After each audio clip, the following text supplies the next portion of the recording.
The former leader of the Polisario Front, Al-Majoub al-Salik, the founder of the Martyrs Line movement, which opposes the leadership of the front, disclosed the secrets of the latter's exploitation of the large sums of money it receives from Algeria to cover up the human rights violations it practices against detainees in the Tindouf camps, and its theft of aid.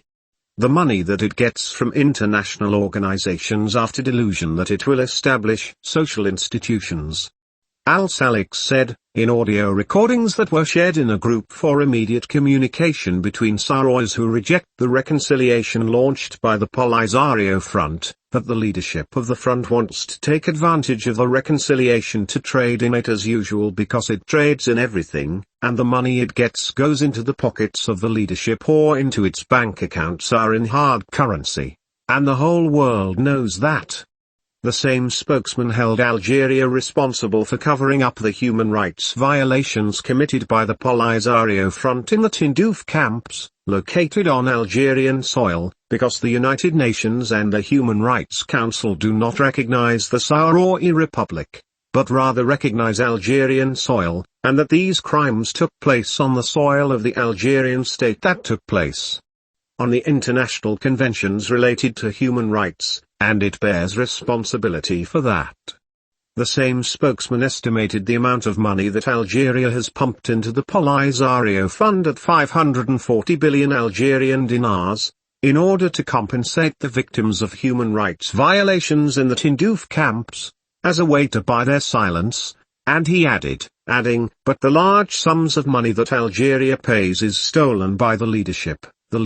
of the Polisario, and gives some of it. She wants whoever she wants, because she is used to trading anything. The former leader of the Polisario Front continued, the leadership wants to make people kneel with money, but insulting human dignity will not be saved by Karan's money. They will not buy our silence, and we will continue to defend our rights until we obtain them in full.